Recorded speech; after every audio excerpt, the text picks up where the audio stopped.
You're listening to an Airwave Media Podcast.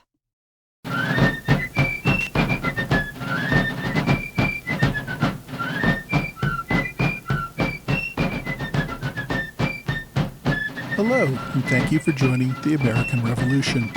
Today, Episode 8, The Surrender of Fort Oswego. When we left off last week, London sent General Loudon in the summer of 1756 to take command of the North American operation, recalling General Shirley back to London to face criminal charges. Due to the strategic mess that everyone blamed on Shirley, not much of anything got done militarily for the rest of the year.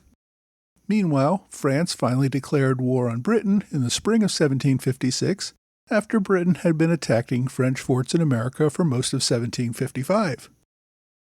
The French had sent General Montcalm to command the French forces in North America and coordinate the French military response. Prior to the war, the British had built a line of forts from Albany to Lake Ontario.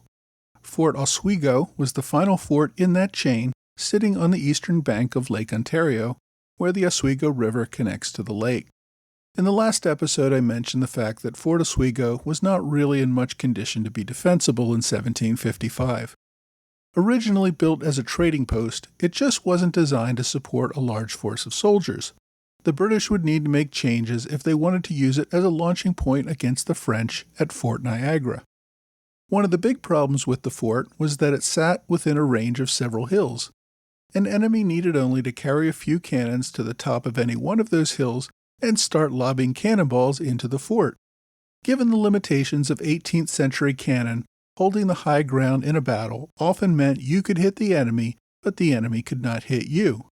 Therefore, exposed hills near any fort created a danger of the enemy taking the high ground and putting the fort at risk. We saw an example of this back in Episode 5, when the French simply used muskets on the hills surrounding Fort Necessity to force Washington's surrender. To counter this threat at Fort Oswego, the former commander, General Shirley, had delayed any assault on Niagara in 1755 and instead focused on building a second fort on the hill next to Oswego called Fort Ontario. At the same time, Shirley attempted to put together a force of 16,000 militia raised across various colonies for the attack on Niagara.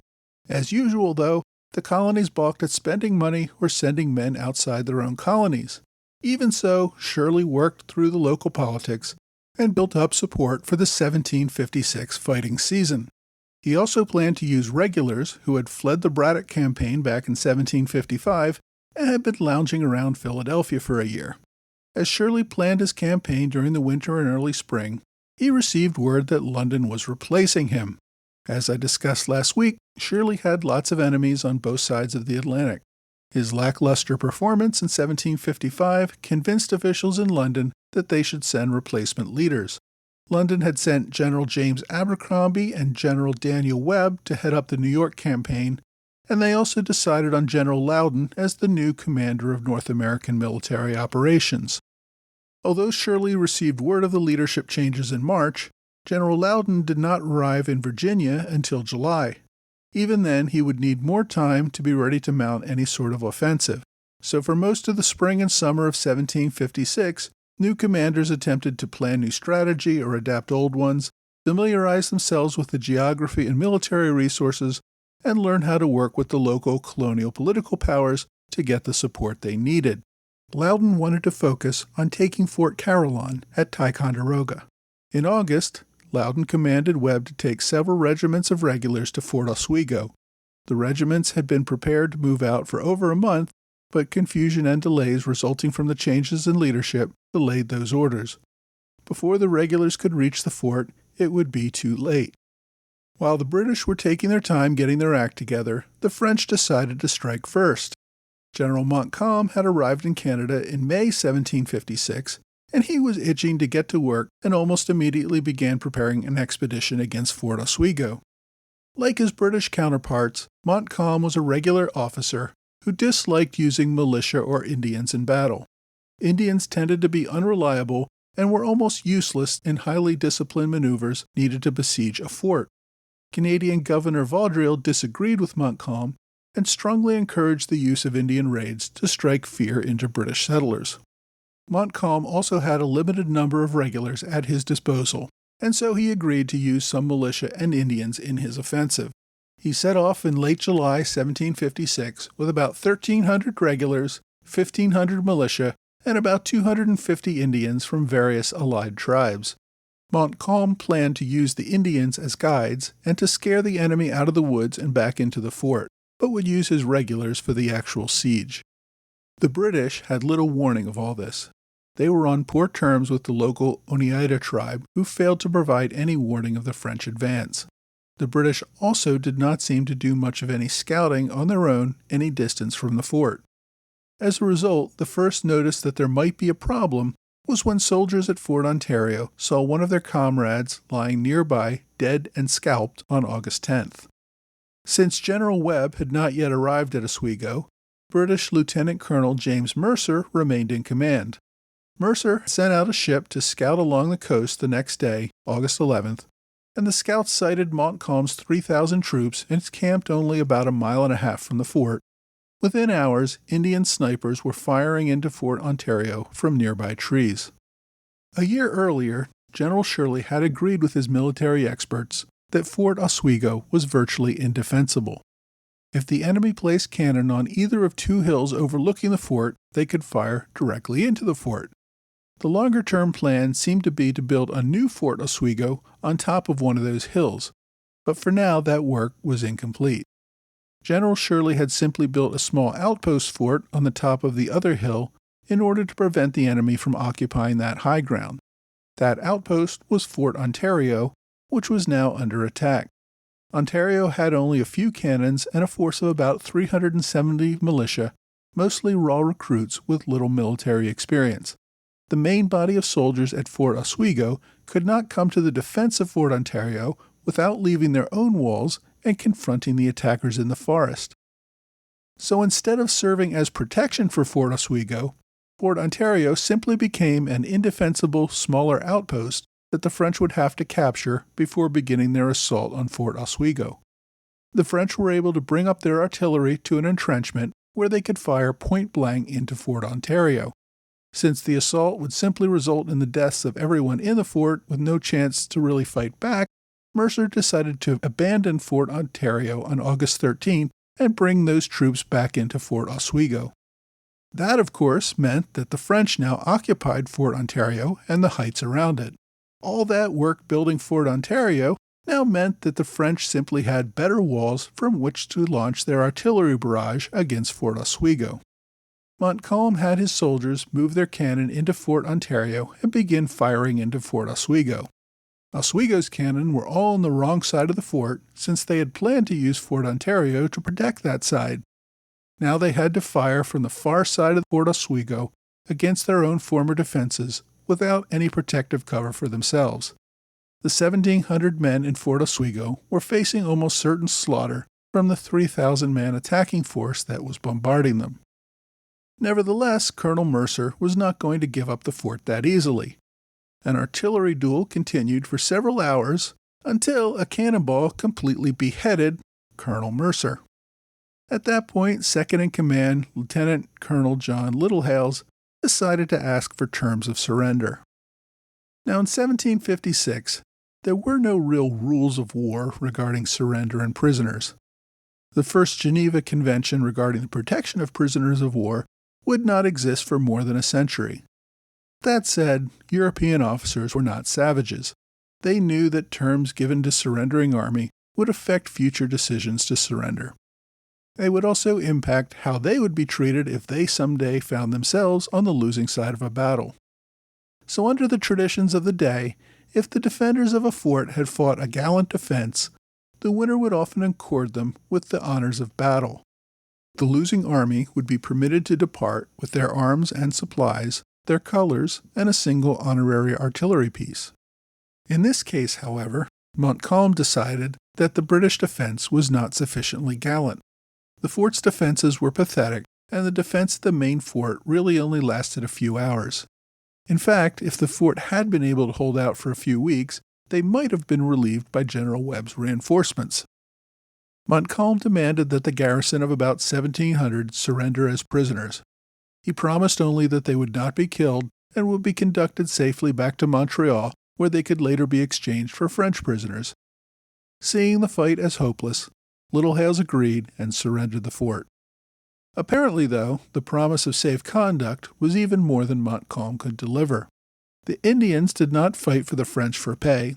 Instead, they went to war for the purpose of proving their bravery by taking enemy scalps and for profit by looting the property of the enemy. Fort Oswego was a trading post and supply depot for the British Army. In addition to cannons and small arms, it had a large supply of food, military supplies, and other items of value. After the surrender, the Indian allies of the French immediately entered the fort and looted anything of value. They also got drunk on the fort's supply of rum.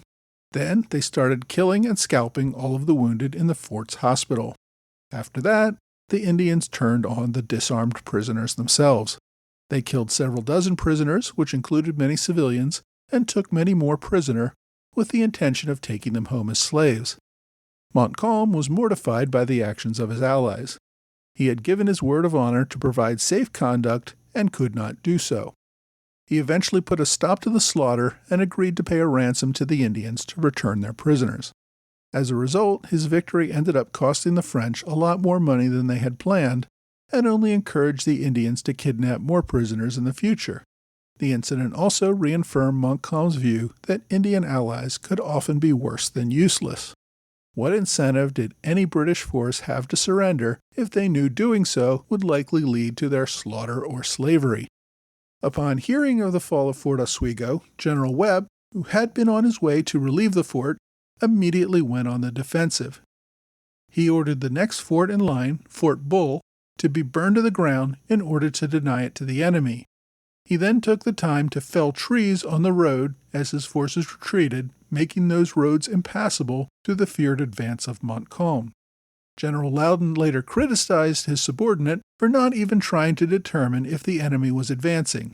They were not, before destroying a fort and running away. That said, the damage was done. The British forces were now far removed from Lake Ontario as the fighting season of 1756 neared its end.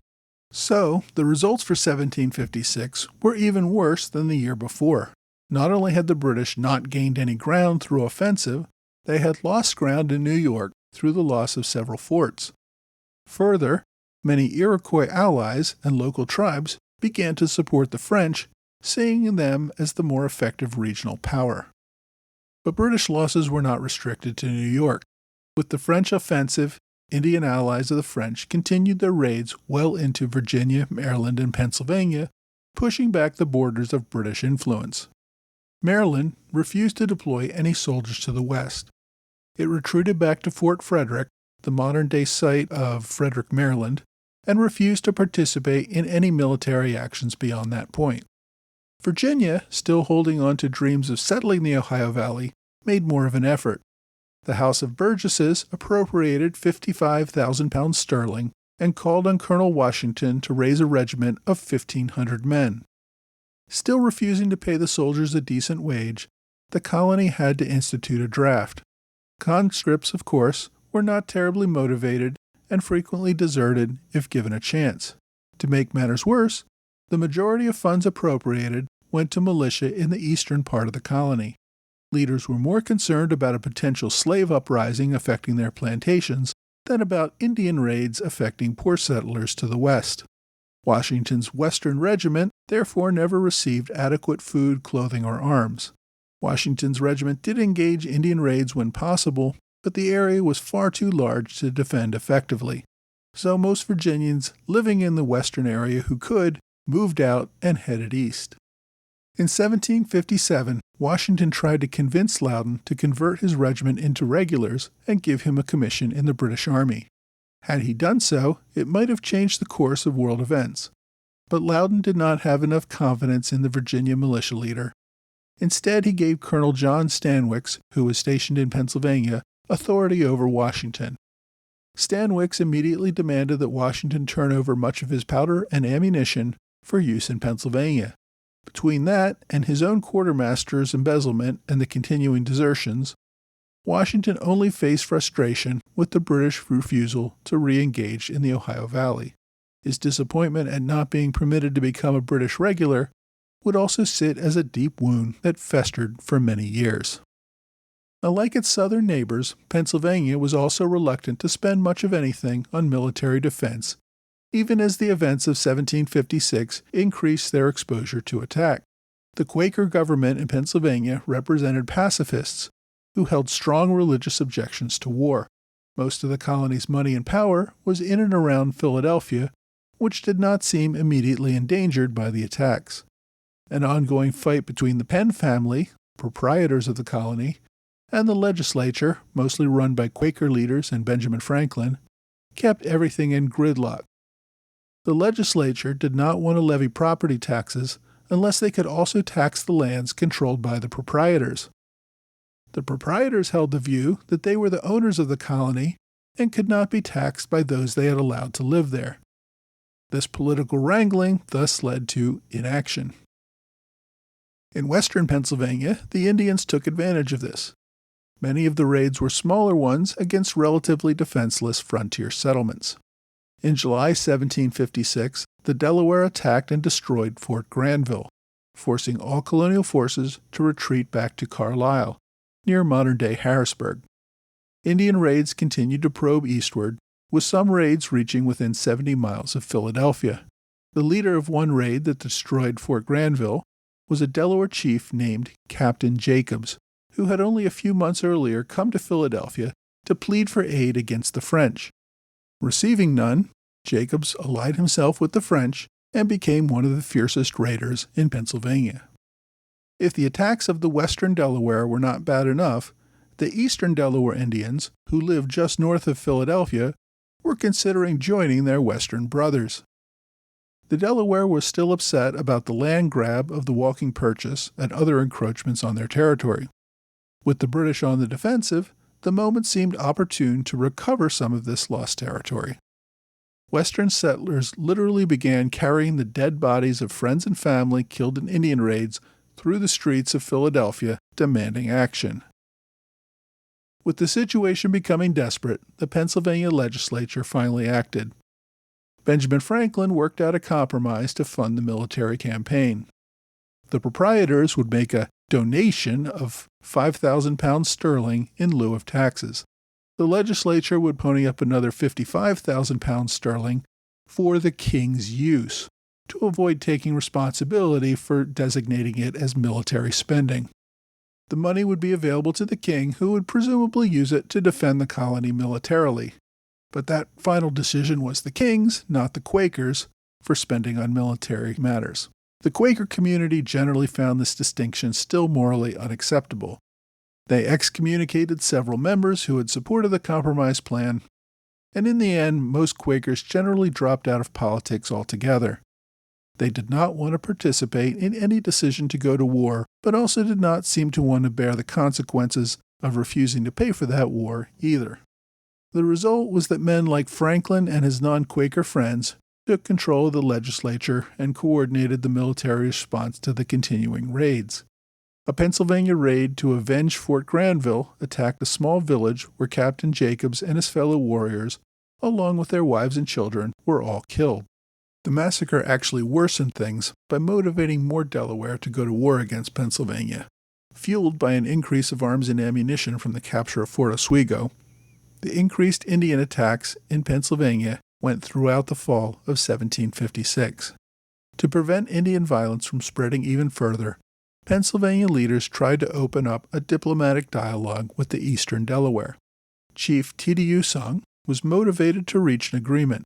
The continued violence had purged the entire region of Indian traders on whom the Delaware had become dependent. But for any agreement, Teddy demanded parties revisit the Walking Purchase and guarantee a reserve of about 2.5 million acres of land for his tribe in the Wyoming Valley, a region of northeastern Pennsylvania around modern-day Scranton. While the negotiations dragged on for months, the initial gifts and progress toward a solution kept most eastern Delaware away from any active support of attacks. In December 1756, Loudon sent British regulars to Philadelphia to help coordinate military defenses there. Even though the legislature was now on board for defensive action, it refused to provide housing for the regulars. Loudon was once again outraged at the treatment the provincials were giving his liberators. The locals, however, had not only more abstract constitutional concerns, but the very real concern that a smallpox epidemic was spreading through the city. That was not a time to let strangers into your home. Loudon had to threaten to take homes by force before the Assembly decided to convert a newly built hospital into temporary barracks for the soldiers. Thus, 1756 came to a close, with the British still seeing only continued losses. Neither Parliament nor the colonial assemblies were willing to put up serious levels of soldiers and money to fight the war properly. The North American commander, Lord Loudon, grew continually frustrated at the colony's refusal to accede to his military demands. Next week, British setbacks continue with the Fort William Henry Massacre, and Britain finally decides to make leadership changes once again.